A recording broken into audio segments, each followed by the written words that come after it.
शेतकऱ्यांनी पेरणीची घाई करू नये. कृषी विभागाकडून शेतकऱ्यांना आवाहन. किमान 10 जून पर्यंत पावसाचा जोर कमी राहण्याचा अंदाज. राज्यातील जेलमधील कैद्यांना निकृष्ट दर्जाचा आहार, कोट्यवधी रुपयांचा घोटाळा. एकनाथ खडसेंचा आरोप. विधानसभेत आवाज उठवण्याचा इशारा. मैत्रिणीच्या मोबाईलमुळे निलेश चव्हाण पोलिसांच्या जाळ्यात. वैष्णवीच्या बाळाच्या हेळसांड प्रकरणात निलेशच्या मैत्रिणीचा संबंध नाही. तपासानंतर पोलिसांची माहिती.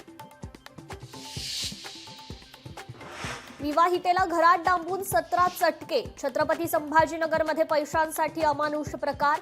पती आणि 2 नणंदांविरोधात पीडितेची पोलिसात तक्रार. यवतमाळच्या वणीजवळ सापडले 2000 वर्षांपूर्वीचे गाव. संशोधनात सापडल्या प्राचीन निरगुडा गावच्या खुणा. मुलांना झेडपी शाळेत पाठवा, घरपट्टी माफ करा. सांगोला ग्रामपंचायतीचा स्तुत्य उपक्रम. झेडपी शाळा टिकवण्यासाठी ग्रामपंचायतीनं राबवलं शारदा देवी अभियान. केंद्रीय क्रीडा मंत्री रक्षा खडसेंच्या गावातील क्रीडा संकुलाची दैना. कोथळी गावातील क्रीडा संकुलात अनेक वर्षांपासून काटेरी झुडपे. संकुलाची संरक्षण भिंतही कोसळली.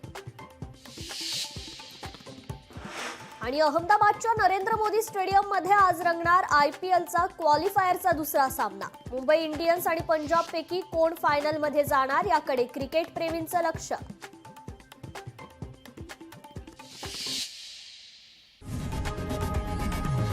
लोकशाही मराठी ऐका, पहा, जागरूक रहा.